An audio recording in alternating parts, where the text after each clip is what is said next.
in the country's history.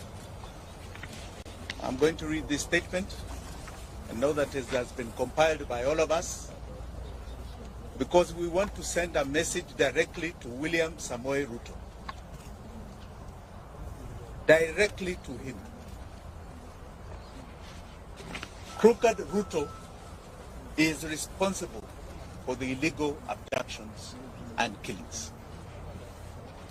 Today, we stand in solidarity and empathy with all the families here and those who did not make it to come for their sons and daughters who have been abducted and have disappeared. It is devastating for a family and friends when a loved one disappears. Yet this is a harsh reality facing Kenya today. I'm very touched by the plight that has been going on, and more so because Bob Jage and the Longman twins came to visit me in Kamkunji after I was illegally arrested by the police, to some of us personally. Your pain is my pain. We are sounding the alarm. We are on the edge of an abyss and moving speedily in the wrong direction. We must wake up and collectively demand for truth, accountability, and justice. Many times it is said that if it happens to one, we keep quiet. It happens to another, we keep quiet. Eventually it will land in each of our doorsteps of so-called terror suspects. We've seen it over the years. But because there is a security team that tells us that it's for our benefit, we keep quiet. Today they have extended it to people who have been peacefully demonstrating in this country. Abductions is becoming a way of life. Extrajudicial killings a way of life. This is not the Kenya.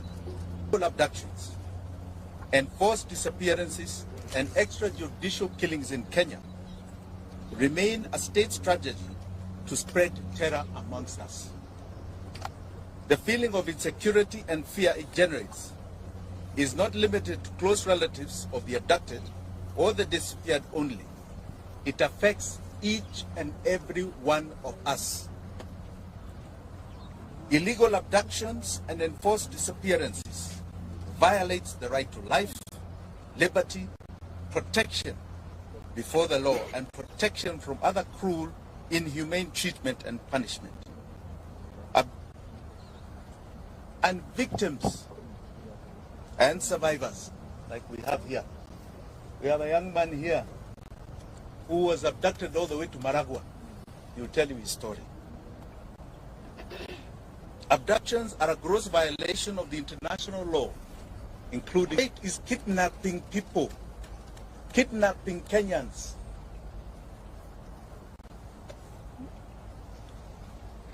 They are a crime against humanity. Family and friends of people who have been abducted and disappeared experience slow mental anguish,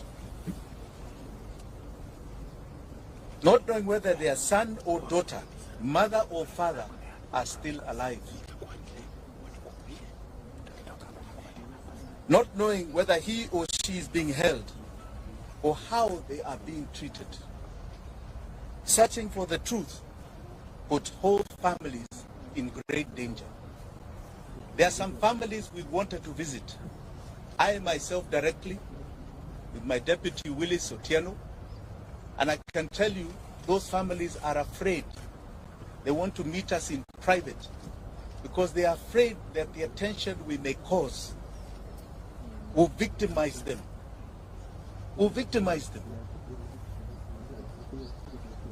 No order or instruction of any public authority, civilian, military, or other, may be invoked to justify a form of abduction, kidnapping, to enforce disappearance.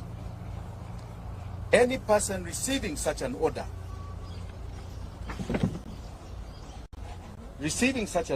or instruction shall have the right and duty to not obey it. Article 26 of the Constitution of Kenya guarantees every Kenyan the right to life, specifically stating a person shall not be deprived of life intentionally. Article 28 and 29 of the Constitution provides the human dignity, freedom, and security of the persons, which includes and not be subjected to torture or treated or punished in a cruel and inhumane manner. The Inspector General of the National Police Service, under Article 245 of the Constitution, must exercise independent command of the police. We have seen what is going on. You have an IG who stands up and says you can demonstrate. It's in the Constitution. 2 days later, he's chasing everybody from the streets and his officers are shooting. Who is giving him those orders? The IG is constitutionally required to ensure the police operate with the highest standards of professionalism and comply with constitutional standards of human rights and fundamental freedoms while performing their work. In exercise of the command of the police, the IG has the constitutional responsibility to ensure that the officers commit to protect the right of life of all Kenyans by adhering to the Constitution. President William Ruto took oath and swore that he will truly and diligently serve the people of the Republic and the Republic of Kenya. He will diligently discharge his duties and perform functions in the office of the President while doing justice to all in accordance with the Constitution and the laws of Kenya without fear, favor, affection, or ill will.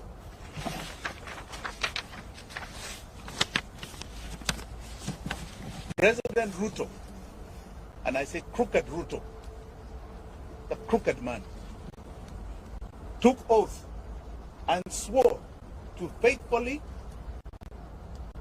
bear true allegiance to the Republic of Kenya and will obey, observe, protect, and defend the Constitution of this country. And he will protect and uphold the sovereignty, the integrity, and the dignity of every single Kenyan. That is an oath you are swearing to God before 54 million Kenyans. Regrettably, today it can be confirmed that crooked Ruto has not only violated the Constitution of Kenya, but has contravened his oath of office. He has become a constitutional delinquent. For the avoidance of any doubt, if any of you have any, crooked Ruto is solely responsible for the abductions, enforced disappearances, and the murders of young Kenyans, Gen Z. He has turned his police force into a political militia. Kenyans must never forget William Ruto's history. And Kenyans will never forget what he's doing to us today. Crooked Ruto is hypocritically mocking, laughing, and demeaning the abducted, disappeared, and murdered sons and daughters of this country, and their loved ones who are painfully crying daily. The only crime they have committed is exercising their constitutional and democratic right to peacefully and unarmed demonstrate on the streets. in our country. We will not yield to crooked Ruto's tyranny. We will not. Because to yield is to advertise to all those that have fought for the democracy that we have today, starting from 1920. We are telling them that we have succumbed to the will of tyranny. William Ruto will not take us there. He is no different. When you look at that man, read the history of people like Pol Pot of Vietnam, Adolf Hitler. Read the history of Amin Dada, who was just next door to us, Umar Bashir, who created atrocities in Sudan. He is no different. It's not a man to glorify. That is a man to feel shame that he represents this great country called Kenya in any position. Finally, I wish to assure the abducted, the disappeared, and their families here and home, you shall never be forgotten by Kenyans. Ruto may forget, may ignore, but we will never forget. You are the true freedom fighters of our time. You are the heroes and heroines of this country. Forgetting you is rejecting our own identity. Forgetting you is to renounce the meaning of our life. Forgetting you means that we do not even love our own families. We will keep the memory of our abducted, our disappeared, our murdered. Forgetting them is allowing crooked Ruto to achieve his goal of erasing our loved ones from this earth. We are going to continue demanding justice. We shall relive their memory as we do. The abducted, the disappeared, the murdered shall live forever in our minds, in our hearts, and etched in the history of this country. Thank you very much. Do you have any questions? Yes. What's your name? My name is Barack from the Speakers. The president recently said that he is not aware of any abduction, and should there be someone who is aware of such a case, should provide the name to yes, have you and your team done? You know, crooked Ruto has a big problem. He seems to be delusional. The information is in public domain. The media has over and over stressed names. Are you telling me he does not listen to the media? He doesn't watch TV like all of us? If he was true to the oath of office that he took, he doesn't wait for people to submit names. He would have already set up an inquiry with the allegations that are already there. He should be informing us what is going on. The only reason he is doing that is because he is the one who is doing it.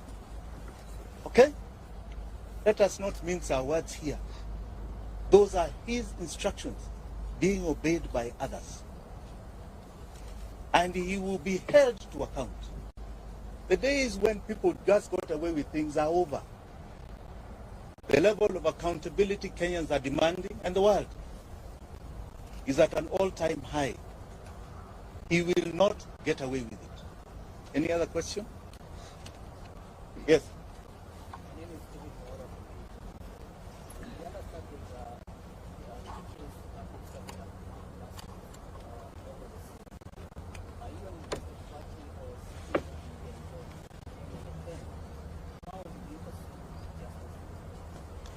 You know, justice for the victims is historical to us. When we had ICC, that was an attempt to deal with justice for the victims. We had 1,400 people who died 207, 208. Today we are talking, we don't even know the exact number.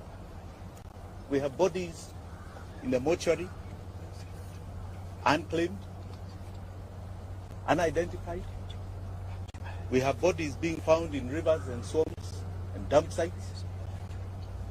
We don't know how many. We can only estimate there may be a few hundred. I think we must start looking for justice elsewhere. We are going to make sure they are accountable in this country. One of the greatest cases that has happened, and I like you to all follow this case, is the case of justice for Baby Pendo. Baby Pendo was murdered by police in 2017. And that case is coming up October the 3rd in our High Court here in Nairobi. That case is taking to court what you call the commanders of that case. The OCS, the OCPD, regional commander, people who actually committed the murder, and holding them personally liable, criminally liable for the death of Baby Pendo. One case at a time is going to achieve things you have never imagined. We've been very supportive of that case. It has taken 5 years. We are now almost at a critical point. So I want to warn all these commanders who are taking instructions. Watch the Baby Pendo case.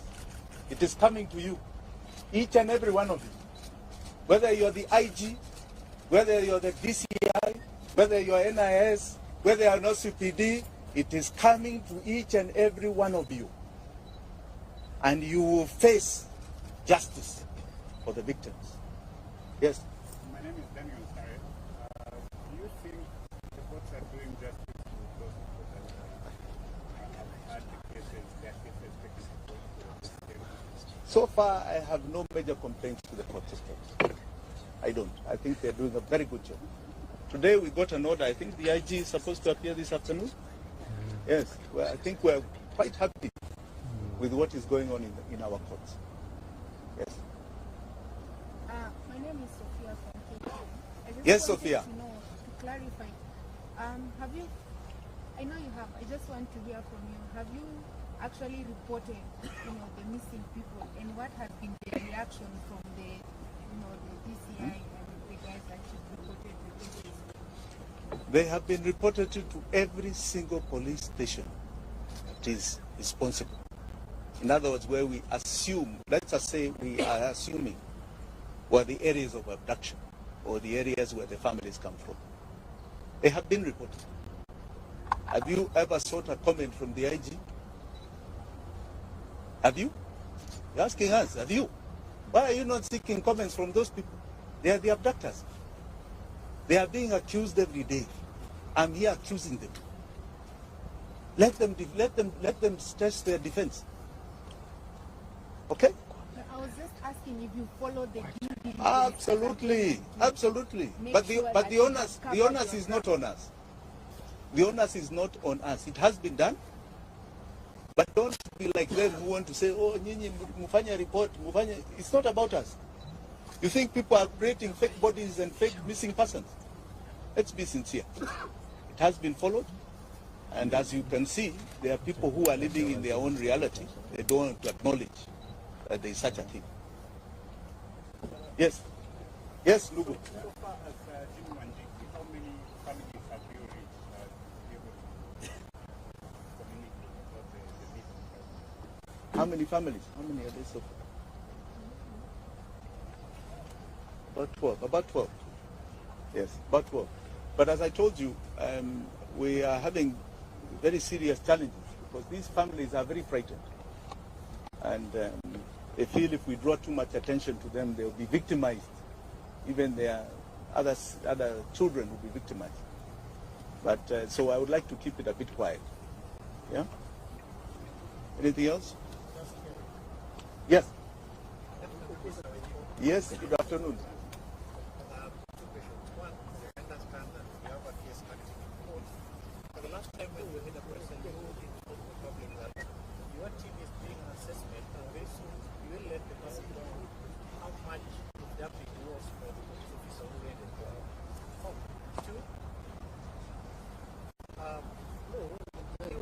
that everything is in order.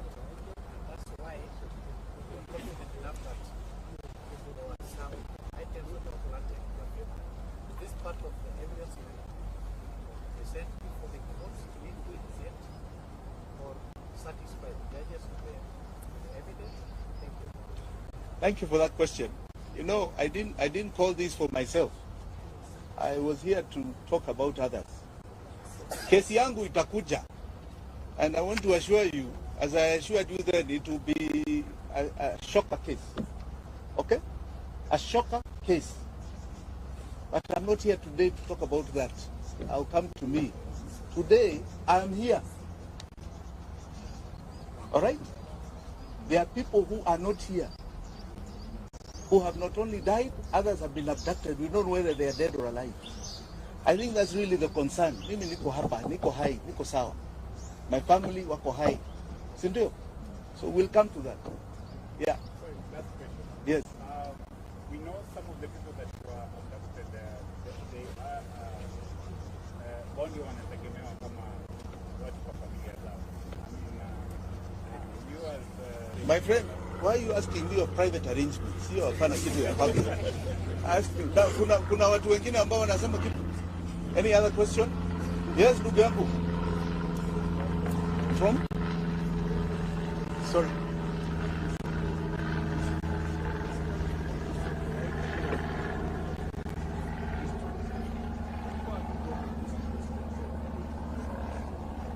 You know, I don't think it's about resignation alone. These are people who should be criminals before a court. They have completely decided the law is irrelevant. And whether they resign today and you put others tomorrow, it makes no difference. The key thing is that they need to be seen in a court of law answering for the injustice that they are committing. That's an attempt at stopping continual abuse of the law by the police. We need to see an IG in court. We need to see a DCI in court. We need to see OCPDs and OCSs in court. That is what we need. There was a young man who was shot some time ago called Rex Masai. Rex Masai. That was the first one that was brought to our faces. Okay? We have had how many stories for the last 3 months? Including from these agencies, what is it called? Yes. Really. We are talking about young men's lives here. Young girls' lives. I don't think it's a matter of resignation. Yeah. Do you feel like justice is going to ever be done? Absolutely. And do you have hope for the Kenyan? Absolutely. In fact, most Kenyans feel very hopeful. Any of these criminals who are perpetuating injustice will see that court of law. One day, that I assure you, this is not going to continue happening in this country.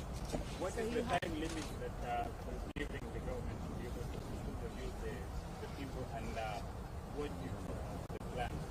Well, let us see how they answer today, because today's this afternoon's case is critical. Many of us are skeptical. They will say they don't know where they are. They are not the ones who did it, but they also don't know what we have to prove that they are the ones. So let us see what they produce as the excuse this afternoon. Then you can ask me about time limits. Okay? Asante sana. Please hold on. I would like you to still hear some people here. Yeah? Please, Felix. We'll start with the former supervisor. Yeah. Yeah. This young man. Okay.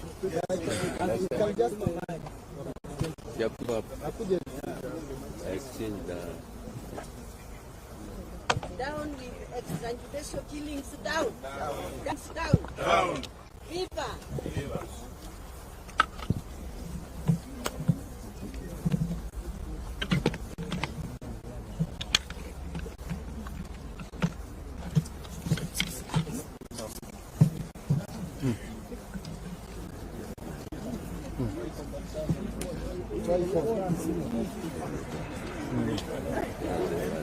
Joshua.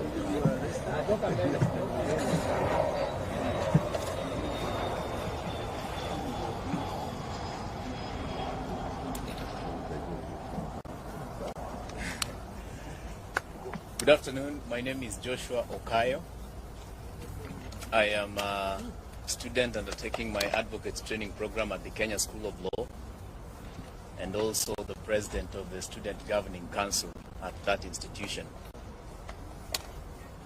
I have been very actively participating in protests that we've seen in the past 2 months. And I remember on 18th of June, I met Advocate Wakili Willis here. We were actually with him on the street.